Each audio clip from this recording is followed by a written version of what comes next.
Welcome back to the podcast, everyone.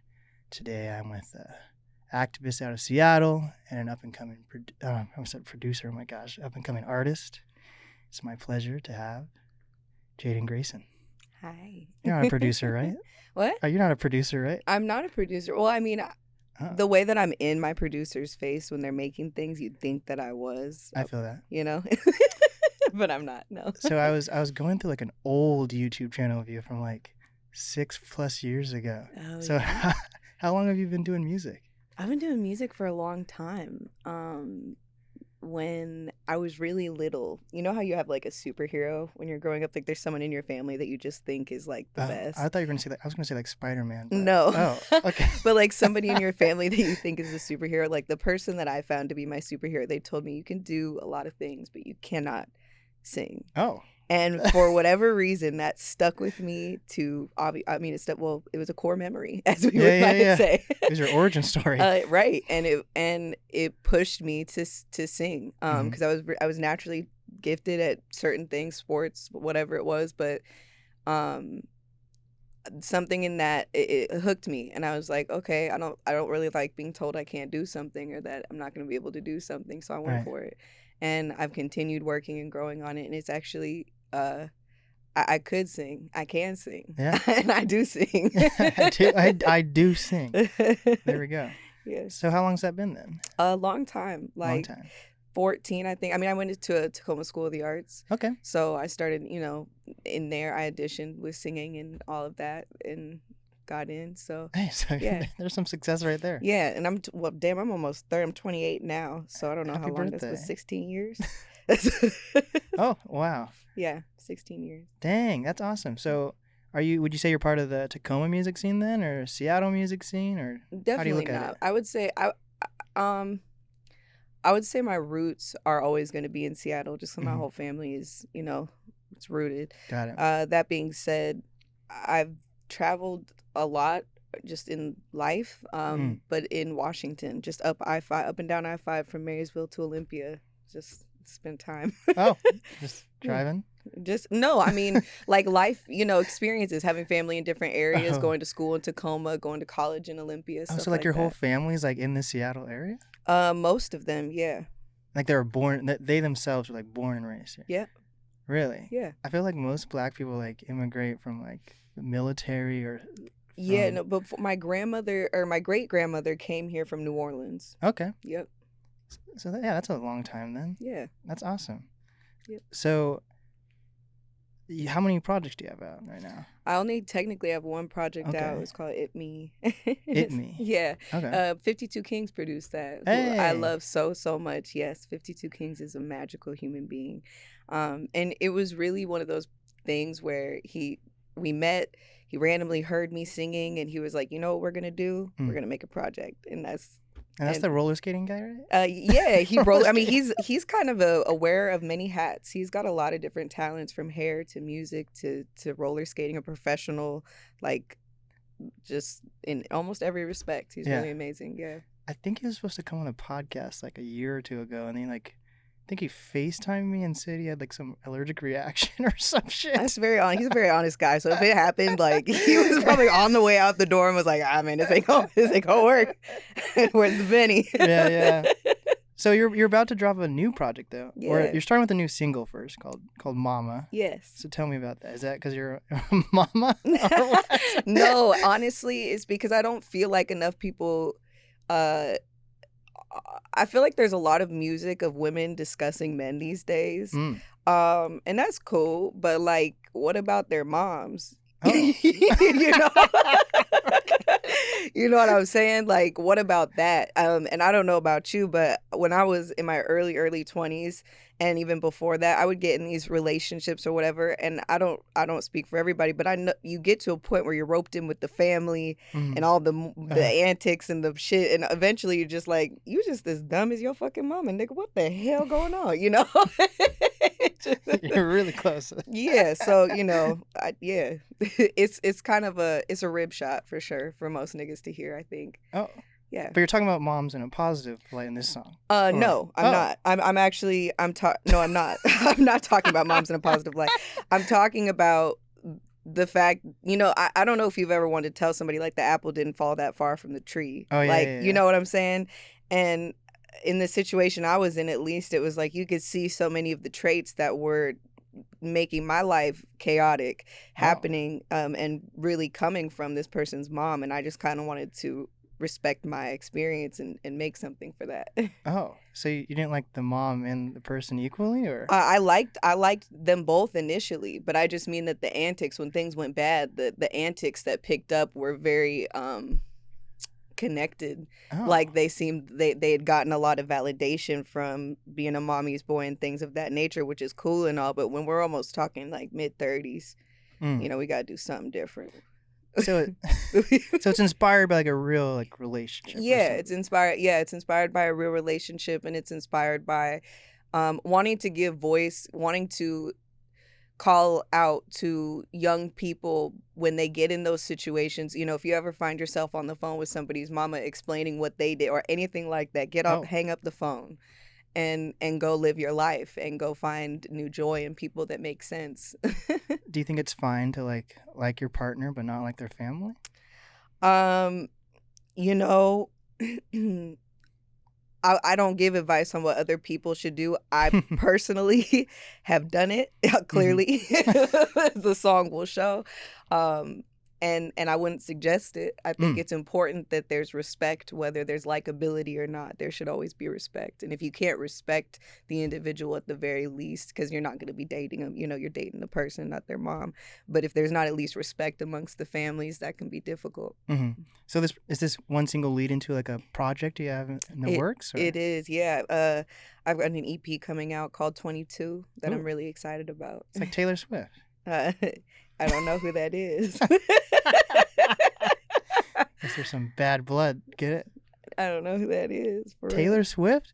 I'm just kidding. That's like Mariah Carey. You've never seen a Mariah Carey interview? There's so many. Dude, I've talked to so many artists lately that don't know anything about pop culture. So like nothing like gets past me now.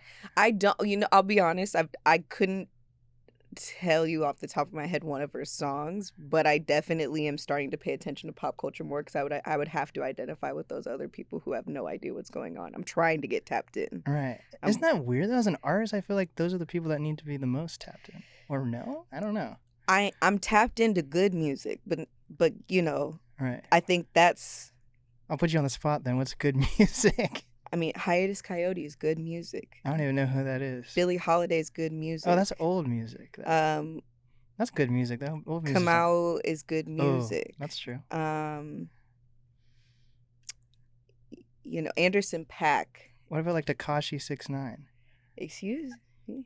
Why are we talking about Skittles in the interview? Skittlehead boy. That's what I always call him. He just reminds me of a melting Skittle. I don't know how his hair, he's a mess. I really don't know why he would come up. That's surprising to me. I'm just thinking. Who's talking about that nigga anymore? Tell me that. Answer me that. Very true. So tell me about your how you got into activism. I feel like right now you're like embodying I don't even know what word I said, embodying like Black Panther energy right now, right? Or like some like dope beret stuff, right? When I think of like berets, I'm just gonna be honest here. Yeah. As soon as I see like a black person in a beret, I'm like Black Panther. Okay. Well, different strokes, different folks. You like it, I love it. Well, okay, I got into activism when I was really young. I'm a Black woman. I think that there's not a time in my life before I was even birthed that there wasn't a conversation about what my experience would be like or how it would be impacted based on like environment and circumstance. So my first time going to a protest, I was about 13, 14 years old. Really? And, I did like the school walkouts thing. And, I've always been loud about being Black because we should be. Mm-hmm. So should every race just be loud or what? Absolutely not. Why Oh. would we do that? Wait, why do we have to be loud though? Well, I mean, loud. I mean, you just pulled me into being a Black Panther off a beret. That's, I mean, that's loud. Well, I'm not even. That's loud. So loud's not the literal. You know what I'm saying? Yeah. I feel that. Okay. So you're doing like school walkouts, and then the next thing you know, you're like part of Chaz and Chopper. Like, how does that it all build up? piece together? I mean, no, you go. Let's see. You know, high school ends. I went to college, fought against the GMOs and Montesano and all that bullshit. Wait, what's that? What? GMOs and what? Just the polluting of our food. We gotta. I'm Oh, gonna send you a GMOs. PDF after Like this. non-GMOs types. I know. Yeah. Oh. Just, you know, and oops, sorry, my bad. I touched the thing. No worries. Conversations around big pharma, advocating in my school. Went to the White Conference. I don't know if you're familiar with that. That sounds like the KKK. You know what? I'll be honest with you. I'd never heard of this shit before. My Yeah. nigga, I pulled up. We're on like the school bus, but we in college, so it's like shit's different now. Where if I want to leave this, I'm going to do so. Yeah. And we get there, and it's a whole bunch of, there's like white people, and then there's a few Black people. It's a standard Seattle room, if you can just imagine a room with people in Seattle. But the person leading is like Black, and I'm talking like straight up, like just Black. And they came in, they were like, "So white people, like, how have you failed today?" Like, it was it was such an unraveling moment for me. And then it caused me to just be that disruptive in every area of my life, where people think that race isn't existing. It always has for me. So workplace, school, friendships, that just growing up, activism is a big part of the conversation no matter what. Just my existence, any Black person's existence is a statement to me. Anyway, that when CHOP happened, to be completely honest with you, there was obviously no intention that CHOP was going to happen. CHOP was very much a symptom of, I would say, others, maybe government officials that wanted to make an example out of Seattle. Yeah. But you somehow became like the front person for Chaz, like the leader of Chaz and Chop in a way. Like when you look up like news articles or news like videos, like you're like the one, right? Almost. Not saying you're definitely like the whole. I mean, that's a really unfortunate thing, if I'm being honest. Activism has always been about anonymity to me, excuse me. But I've always enjoyed the fact that I was anonymous in protest, and I've enjoyed the fact that that I'm a Black person in a space, and that I can go and physically be loud or go and do whatever I'm going to do, and I don't have to explain it later. I don't have to talk or inform or guide. I'm simply there to express and kind of be, you know, in my purpose in that space of protest, as we all should be. And it was a really shocking thing to find myself suddenly not just a voice, but a face. That's not a very good case for a Black person in Seattle. Right. So I think it's viewed as like, wow. It doesn't feel like wow in a lot of ways. Mind you, I don't regret it. I wouldn't take it back or change anything about it. It just, it definitely changed the circumstances of my privacy and my personal life and my sense of safety, my family's sense of safety. But it's work that needed to be done, and that's, I think, what Black people and especially Black women do. They show up and they do the work that needs to be done, even if it's not liked. I wouldn't be here if I was based on likability. There's a lot of people who don't like me, and that's okay. Oh, why don't they like you? I think I can be intimidating to people. It's the beret or what? I think it's the beret. Yeah. I think so. Honestly, that's why I agree. Yes, it's the beret. I feel like we're in a weird predicament because I have like a hat that makes me have to like look up, and you have like glasses that make like, me have to look down. Should I take them off? I can't take them off no, now. it's cool. Now we're in like a room where the lights are super bright. I feel like it's better to have. Yeah, It's helpful. I get migraines lately, and I'm super light sensitive. So I've been wearing these Oh, different glasses, dark glasses, and then these yellow kind of color therapy ones oh. to just mitigate that a little bit. I've been thinking a lot about like lights lately. I just had like a VJ on the other day, so that's probably one reason. You had a what? a VJ? I'm sorry. You know, like a video jockey. Oh, I don't know. It's like someone who like does like lights and stuff for shows and Okay, yeah, totally. right. I'm so sorry. You cracked me there. You really touched my heart with that one. I totally thought you said you had a BJ the other day. So like, I was like, oh yeah, for sure, totally. What? So,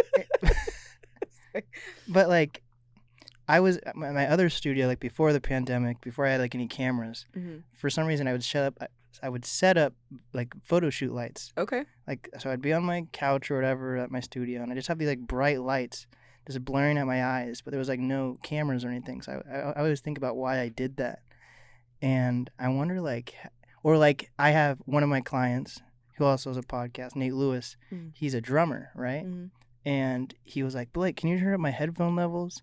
And then the other day, I sat in this seat that I'm sitting in right now, where he was sitting, right? And I put on the headphones, and it was like full max. And I was like, oh my God. So I just think about like the different, like how our senses get just like used up Just over fucking time. Destroyed. Yeah. With every day that we continue forward.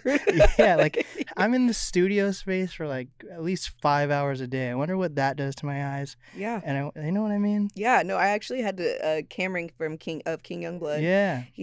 He's who produced this EP that's coming out, or him and Stay Safe Knox, and he'll be in the studio for literally 18 hours. Yeah. And I always have to tell him before a session, I'm like, I need you to go home. I need you to get the fucking clean those ears out, like get the wax out, kiddo. Get a good meal, get some sleep in you, come back fresh, because I can't have you in there after 18 hours. Shit's just, it sounds like we're in the back of a fucking Honda in like 2014. It's really bad. Yeah, I think I need blue light glasses too. Oh yes, that would be helpful. I've been wanting to get those for my fiance because he's in tech, and so yeah, man. I have like my editing process is really weird because I haven't nailed down. So I do like multitask. So like I'll have like my laptop going with a monitor, but then I'll have like a TV on. So I'll be like editing something on the TV or watching something on the TV, and I'll use like TV as a monitor. So I have 3 like screens on me, and then someone will like text me, and then I'll be looking at my phone, and I'm like in my room, so I have like 4 different screens going on. That's so you know what I mean? I'm getting anxious for you right now. So I've been just thinking about like. People need breaks from technology. Definitely. Or blue light glasses. Definitely. I'm like, I don't converse after 9 p.m. unless I really want to. 9 p.m. to like whenever I wake up and decide to start my day of contact. But after 9 p.m., unless like call somebody else. Yeah. Because I'm not available. What is the like average day like for Jaiden Grayson? I mean, I'm a mom. Nice. I'm a mom and an artist, so we're juggling and balancing all day long. My day starts on a gym day. We're looking at 3:45 in the morning. Oh, like 4 a.m. to the gym. Come back, kids up by 6. Breakfast, get the music going, get the house filled with like positive energy, so that we have something to cultivate from. Move into learning with my child, Oh, you do homeschool? Yeah, he's 3, but he's learning. He's drawing circles and shapes and shit. Made a dinosaur the other day. Very nice. What's going on? Yeah. Wait, so is that like right? It must have been like right before the pandemic that you had him? Yeah, I had my son in October of 2018. Wow, what was that like being like a new parent and then fucking pandemic hitting? I was in a really negative situation at the time that my son came. And so I already felt like I was in a pandemic. And oddly enough, when it happened, I felt this like freedom. I loved wearing a mask. I loved that I didn't have to like smile or anything, or just whatever I was really feeling, even if I wanted to, I don't know, scoff at something. It didn't matter. I could cover my face, and I really enjoyed that, to be completely honest. And it's also what I think gave me the courage to get out of my situation, because the world's stopping. I mean, I think everybody kind of had to look in the mirror Yeah. at first during that period of time, and it was a breath of fresh air for me to realize that I wasn't experiencing what I deserved, that I needed to give myself and my child a life that is worth living, and worth, celebrating. Mm. Hell yeah. That's awesome. So Yeah. how do you like learn what you're supposed to teach like a 3-year-old? Like do you have to like is that online as well or do you like how do you do that? No, every day it's like when I tell you, so like when I went in to have a baby, before you go in, everyone's like, oh my God, this is gonna be, you're gonna love this. And the second that that baby comes out, like before they're even finished stitching you, whether it's your C-section, whatever it is, Yeah. the second that they're out there, like they come out with like a torchlight and they're like all hunched over, like, welcome to the fucking dark side. You never sleep again. Like, Oh. no, there's no sense of rest ever. Because even if they're gone and you know they're with somebody that you trust, you still worry just about something happening. Yeah. I mean, the way that my senses, you were talking about senses earlier, the way that they changed, I could hear him breathing in the other room. Wow. When he would overheat and we'd do skin to skin, my body would go cold to cool him down. I mean, it's really beyond belief. But at this stage, I'm really just having fully honest and as comprehensive as he can have of conversations. Mm. That's what the teaching is. It's, if he says something and he's like, I feel sad, we explore what the feeling of sad is more, different ways to say that we're sad, different ways when we're showing that we're sad, what those different things, what they mean. There's levels to this shit. If you just start screaming and crying, I know something's wrong. I don't have to ask you, you know what I mean? So I would say that at this stage he's learning about how to express himself. Hell yeah. Yeah. And has that like helped inspire your music at all? Yes. A lot of my music is based in affirming that you are a human being first, that you actually, and I don't like giving people rules, but that you have to be before you can be a mother, before you can be a parent of any kind, because I was mom and dad by myself for the first, for a good chunk of his life. And the music that I make is meant to encourage Black women and Black girls to really love themselves, really know themselves, and to trust themselves. Because if I had trusted myself more, if I had listened to myself more, I think that I would be in a different situation. Now, mind you, I don't want to be anywhere but where I am. So I'm thankful for my lessons. But if I'm able to be more influential in that way, where Black women and girls feel like putting themselves first is a necessity, the same way that we think we have to go to work, we think we have to this and that, but you know that you're going to take a shit and you know that you're going to piss and you know you're going to eat. Wait, girls don't do that. Yes they do. And I'm terrified that you said that loud. Are you going to be okay? Are you going to get through this? But yeah, that's I want to tell women it's cool. You've got to be a priority, and it doesn't have to be, surrounded by anything other than just like your actual self, just you. I'm not worried about what you're looking like. Like I want to see you be yourself. Do you feel that Black men and Black women look at race differently, or do you feel like they're in the same boat when it comes to being a Black person in America? That's a really layered question. Yeah, could you specify a little bit what you mean by that? I feel like when I have a rapper on the podcast, or it doesn't even have to be a rapper, right? It could just be any Black dude on the podcast. I never feel like they're like, you know what Black men in America need right now? But then when I have like Black woman on, I feel like she's more likely to talk about what it's like to be like a Black woman versus a Black guy talking about it. Well, yeah, I mean that I can definitely speak to. Where is it for Black men that they're encouraged to speak before they're sat down for an interview or a thing? When is it that you see society, or when can you recall on the times where you're encouraged really to just share and speak on your experiences without there having to be a point, without there having to be some thesis or grand conclusion? when does that happen for Black men? On this podcast. I don't know. And that's great. Thank you. But I mean, I would say that that's more of a symptom of the society that we're in based on the circumstance in which we got here, rather than a Black woman versus a Black man thing. I think that Black women try their best and sometimes can even overexert to try and speak for themselves. And I don't think that I think there's a misconception that when a Black woman is speaking for herself that she's not including the Black man, but how could I be without you and how could you be without me, you know? Because we're the same person or what? I mean, I'm required in order for the man to be here. Oh. And you know what I'm saying? Like a woman is required in order for a man to be, and the same, we're connected. There isn't a separation. I'm not going to say black men, because I'm sitting here as a Black woman. Yeah. And the same question would come up in inverse. So I'm going to speak from my experience. Yeah. But I think that they hold each other. Do you believe in that like Bible thing where they're like Adam took his rib out and then I would have to read it. You know what I mean? I've never read the Bible, but like I've heard that. You know what I mean? Like there's something where it's like Adam. They were making ribs? No, like Adam like ripped out his rib or something. Like it's probably like one of his lower. I'm guessing it's one of the lower ones that are like floating, right? Okay. And then somehow Eve was made from a rib. Yeah.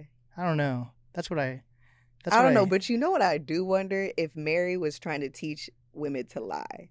I want to know. I want to wonder why there's so many like Marys in the Bible. Why can't one of those? Are there multiple? I only heard about the one. There's 2 Marys, and that's already confusing enough.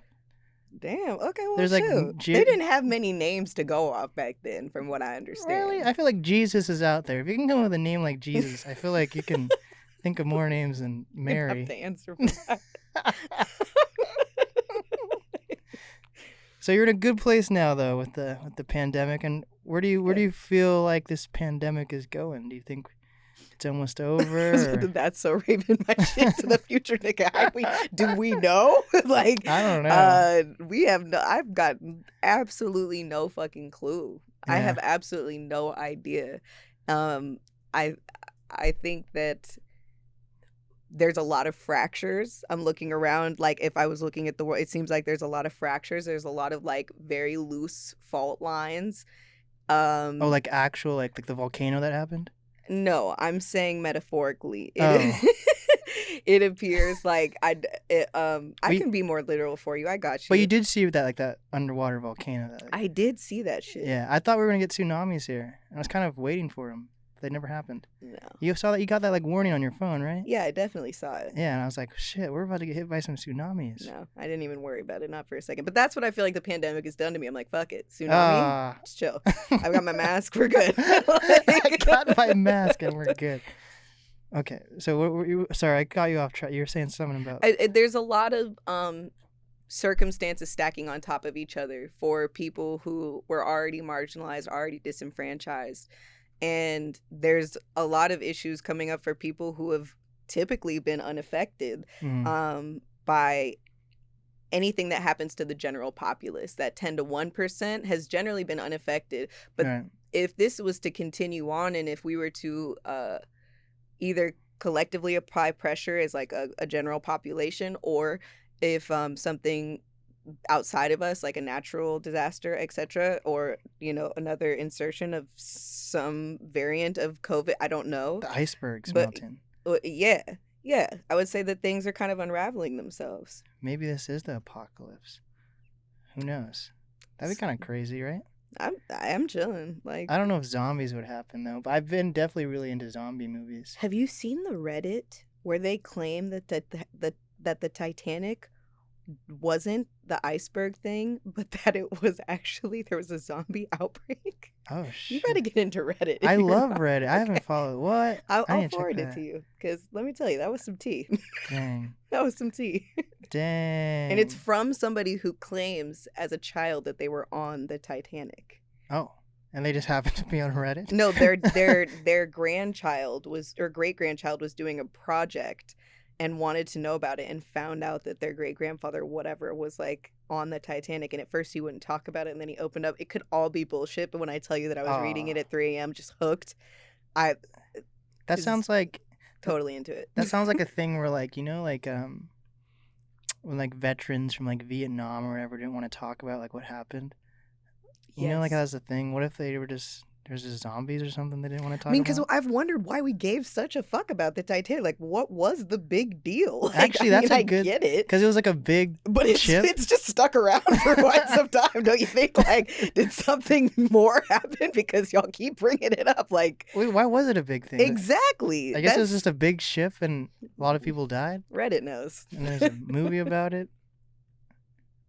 I don't know if I've even seen the full movie. It's like a 3-hour movie.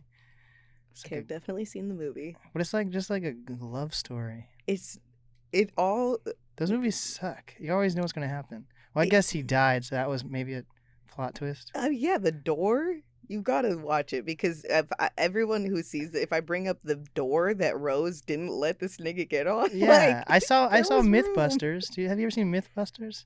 I'm not much of a watcher of that kind of thing, Of but Myth- I know what the show is though. I don't think it's around anymore, so Oh, okay. you're not missing out. But they did like a Mythbuster of like if he could survive on the door with her, and he could have. Yeah, you Yeah. could have. R.I.P. Sad. Yeah. So I have a question about Chaz and Chop. Okay. Like, what was the outcome? Like, was there any like? Did you guys get what you guys wanted out of? I'm not trying to say a collective like you guys, but like, what was supposed to come out of Chaz and Chop, and it actually happened? Because I feel like it just, from the outside perspective, or people not really involved, like me, I was definitely not. Like, I interviewed Marshall, Martial Law Band, like the day after like the barrier stuff came down, and after that, there was like nothing really I knew much about what happened with any of that stuff. As I said earlier, I would say that Chop was a symptom of like this. It was a symptom of protest. Okay. I wouldn't say that there was.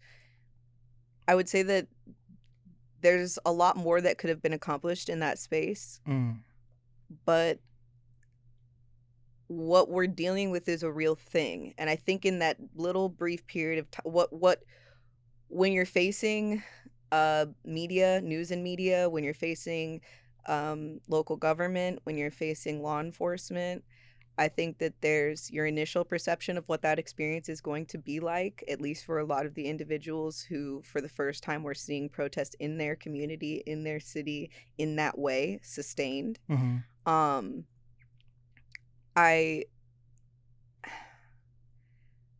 think it was an experience, but I think the intention wasn't there. I don't think there was an intention like, oh, this is what we're coming here to do, is to claim this area of space. It's a symptom of people protesting and getting to a barricade that was placed there by the Seattle Police Department, and then deciding to occupy that space. Not something unfamiliar in protest. It happens. Right. It's unfamiliar to us, but that doesn't make it uncommon. I would say that in hindsight, it put a lot of pressure. It inspired other places within the country to attempt to do the same or to accomplish doing the same. Yeah. And it also, and then that pressure, to make an example of, would be like, for example, the insurance companies that support the city of Seattle. It's the same as if you and I are driving a car and we've got car insurance. If you get in so many accidents, that rate's going to go up and up and up. I know that. We were at a point where we were applying massive financial pressure, because you're looking at class action lawsuits coming from the individuals that were living in the spaces where there was tear gas and chemical warfare, chemical weapons being used, chemical irritants, and multiple, I believe 2 of those were filed. And so, yeah, I would say in hindsight, it was an example of a way that you can apply pressure to your city as a coin. You know, they're going to extend an olive branch, and you've got to come back with something to put on the table, to be a part of a negotiation to get those demands that people had met. But through the hands of local government, Jenny Durkin, etc., they definitely sent in enough people at enough different angles that it broke things up, and that's, divide and conquer. Right. Maybe the Seattle music scene should apply pressure to audiences to help fund being like an artist in Seattle. What? You know, like how Run that like back. think about it. That was a terrible. I was trying to twist it into like a whole cool thing, but it actually wasn't thought out well. But you know, like how as like an artist in Seattle, like it's like almost like impossible to thrive off being like an artist. Yeah. So like if people are able to come together like that for Chaz and Chop, couldn't artists come together to do that to get like money from the city to fund the arts better? They could. I mean, sounds like you're talking about grants and things like that. And I think, unbeknownst to many people in Seattle, the way grants work here is that they get dished out to organizations or Mm. groups of people claiming often to be orgs, or they have the credentials of orgs without the effort of an org.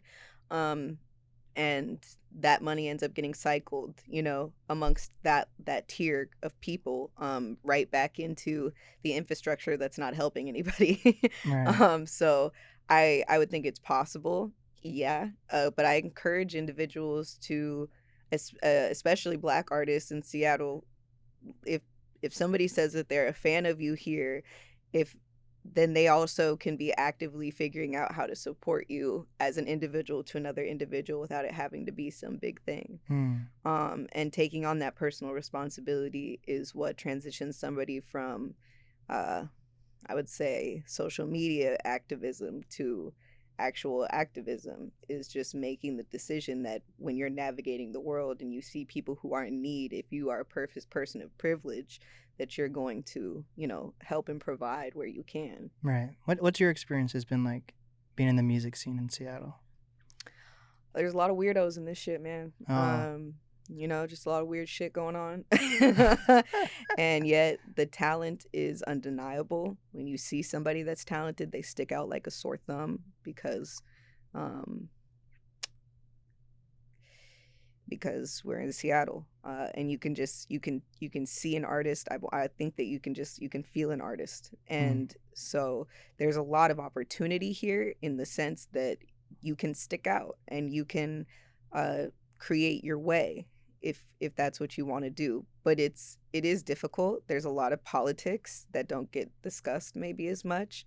And Is there like an example? It doesn't have to be like super in depth, but like what's like a weird politic that you see? honestly, not being honest with people about whether their music is good or not. Oh yeah, that's a good one. Yeah. And I think that yes, there's an extent where it's like people make music to feel good, or they like their music or whatever it is, and that's great. If you just like making music because you like to make music, but if you are out here trying to claim you're dropping bars or you're this and you're that, and Yeah. it's ass, we as a community should be okay because it's cool. Yeah. Like, it's cool. You can get better. Yeah. But that it doesn't happen by us all camaraderie around any type of clout or any type of, circumstantial moment, only to flee when it no longer benefits us. Like, Yeah. let an artist grow and get better for sure. But be honest with the artist. Yeah, that's why I've been focusing on like Chicago more. I've been having so many Chicago artists, and they're like, to be in like the Chicago music scene, people like hold each other accountable, and they're like, if your music sucks, we'll just tell you it sucks. Because you can go and get better. Yeah. It's not the end. Yeah. Yeah, but there are garage. I feel like people forget there's garage bands. Like there's like people like when I think of garage bands, I think like the 70s when you like talk to your dad and you're like, he was like, I was in a band once and just nothing happened to it. I feel like people don't think that still happens. Like you can be like an artist today, and then next thing you know, you're like in your 50s, and you could be like, oh, I just did that when I was younger. Yeah. But I feel like a lot of people put all their eggs in their basket for being like an artist. Yep. If you believe in it with your whole chest, you're going to go for it, But yeah. I feel like that's kind of the half step Seattle often makes, is that they're able to do what they can. And so they just do what they can, but you're not pushing for more. You're not hungry. There's not a lot of hunger here. So you gotta go somewhere. I think maybe that's what a lot of people do. They just leave. A lot of people leave and a lot of people come back. Yeah. I always say if you're leaving Seattle to become an artist, you should be getting asked to leave. But not by Seattle, but by like. No, but like if California calls in the right way, then go answer that call. Yeah. But how many people are getting that call, I wonder? I guess you really have to be. That's some like a milestone, I guess. Like, right. You're doing the right thing. Right. Yeah. I don't know. I feel like that's the thing with me because I'm not an artist, but I interview people and I'm obviously selective of who I have on, right? So Right. like, but it's also not my place to tell someone if their art is good or not, you know. But like, I feel like there definitely should be more accountability if someone's. Yeah, I mean, I don't even know if it's a matter of accountability. Just I think you're not really being a good just colleague if we're looking at like a workplace. Like I'm not Yeah, being a good colleague by being like, yeah, your project was lit, or like that speech was when it was like it wasn't, yeah, and it's okay. yeah, Like it, but if you've been going hard at this and consistently releasing, on your game, and it's been 5-10 years, yeah, and you're not seeing any type of motion in your world, I mean, then if you just love to do it, keep doing it. But if you don't love it like that, like, yo, chill. It's okay. yeah, yeah. I always think about because I'm always around music all the time, so I always think about these things. But I wish there was like a podcast guild I could talk to, and just can They're like, not. I'm I not assume that you really. guys have like Zoom meetings or No, and if something. they do, it's like I'm not trying to say they're stupid podcasts, but there's like everyone has a podcast at the end of the day, you know. So like, I'm not gonna be talking to like someone who just made a podcast with their mom about how I feel about Seattle music and stuff, you know. Yeah. But then there's also like I'll have clients in here who do hip hop podcasts or whatever, and they'll be saying the same thing I was saying like a year ago, and I'll be like, that's kind of weird for me to see that. Yeah. So I don't really know who to talk to about that. So I just ask people like I just ask Like I just ask therapy, my maybe. guests, you know. There we go. Like, quick, they're online now. The COVID done gave us everything online. You can get a therapist online. Yeah. Better Health. I wish I had that sponsor. That would be a sick sponsor. Well, is there anything else you'd like to talk about or promote or No. Oh, no. Oh, by this time, when does this release? probably like Monday? Okay, Love Supreme will have passed by then. What's Love Supreme? Love Supreme is EIQ. They're doing What's the EIQ? EIQ clothing.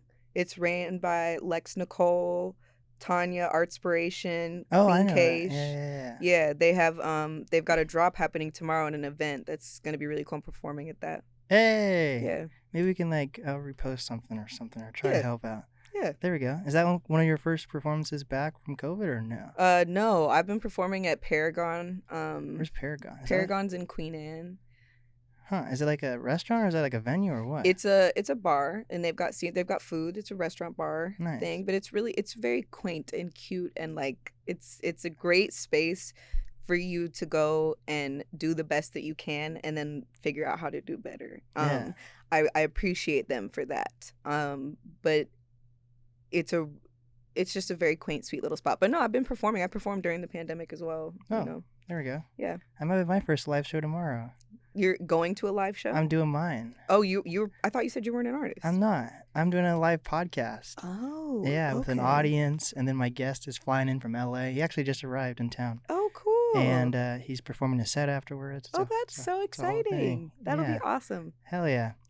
Well, do you have any other final advice for up and coming artists, creators, influencers? Don't listen to me unless you like what I'm saying, and don't listen to anybody else unless you like what they're saying. But if you believe in what you're doing, keep doing it. If you love what you're doing, keep doing it. And if you find that what you're doing helps others, especially, then keep doing it. There we go. Yeah. What's the easiest way for people to reach you? You can find me at Jaiden Grayson Music on Instagram, or Soul Type Child, but that account, Lord, they want to throw me off that shit so fucking bad. What do you mean? Like, this nigga, they have me so shadow banned on that account. It's not even, they, like, if I say, like, have a good day, and I just wrote, like, the wrong word somewhere in there, like, they would be like, that's it, delete her account. Like, they're looking for any other reason to permanently remove that shit. Marty, they already took me off Twitter. Instagram? Like these social media? They don't want me out there. You know what's weird? I think I got an answer about it, so I still feel weird about it. But, like, I met, like, Cameron's mom. Laura, is it Laura or Lara? Laura, yeah. Laura? Laura? Lara? It's Laura? You got this? Laura. Wait, is it Laura or Lara? It's Laura. But you just said, okay, Laura. Yeah. Okay. Laura. Okay, so Laura. And so I just met her briefly, like outside of a studio. Mm-hmm. And then I get home, and then my Facebook, I don't even really use Facebook. I use it for Facebook Marketplace. Okay. I got a notification that like she was recommended as a friend, like after meeting her. Mm-hmm. And my friend just told me that it's because our phones were both on and we both have GPS and we're in the same location. Oh, wow. But I never thought of it because anytime I meet someone new, like you'll probably show up as like a recommended friend on Facebook, even though I don't use I'm Facebook. banned on there too. Oh. Well, it's still up. It's just flooded. It's if you go on there, it's like every ABC or Fox News viewer just like in. I can't even log in. So it's still. Yeah, but social media's watching you.